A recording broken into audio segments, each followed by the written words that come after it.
let's get the latest weather update from Professor Edmond Rosales. Professor? Thank you, Robert.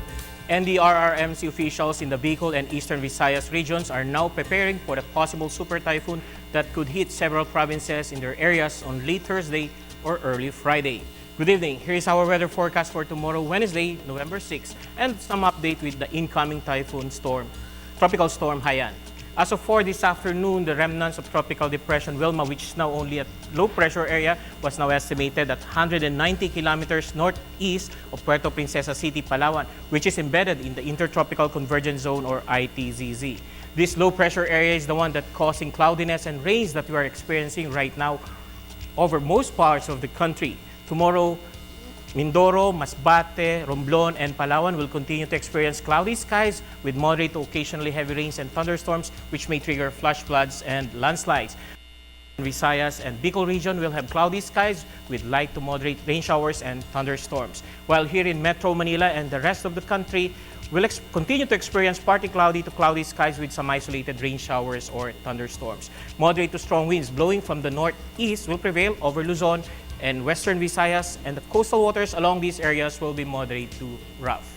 Meanwhile, the Joint Typhoon Warning Center of the United States Navy said in a forecast Tuesday morning that the next cyclone approaching the country could have a peak near center winds of 130 knots or 240 kilometers per hour and gustiness reaching up to 160 kilometer knots or 296 kilometers per hour when it hit the country late Thursday or early Friday.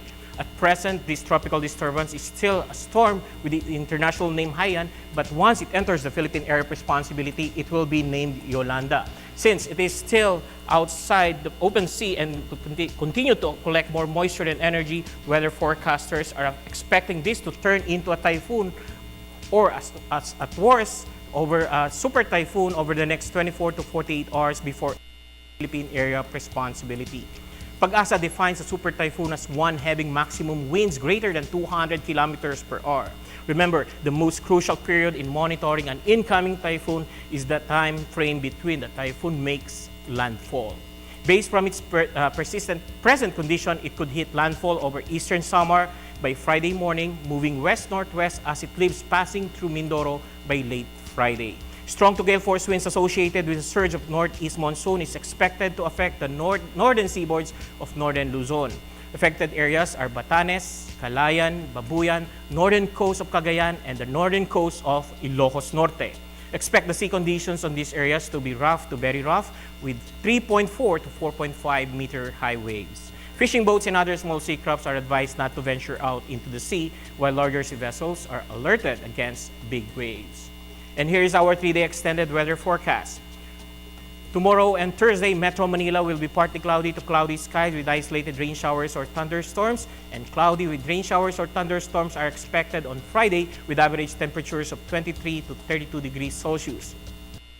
Over Metro Cebu, tomorrow and Thursday will be partly cloudy to cloudy skies with isolated rain showers or thunderstorms, and rains with gusty winds on Friday is expected with temperatures of 24 to 32 degrees Celsius.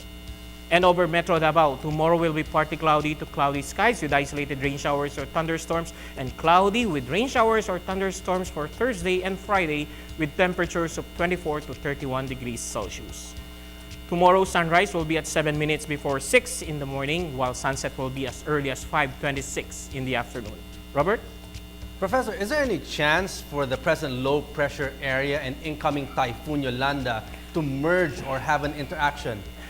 Based from their distance or positions of more than 2,500 kilometers, there is no chance for these two to have some interaction with one another.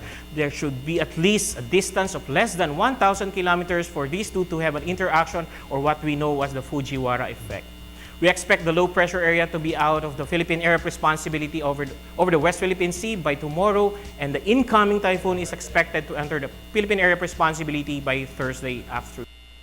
And that is our weather forecast for tomorrow and the latest update with the incoming Typhoon Yolanda.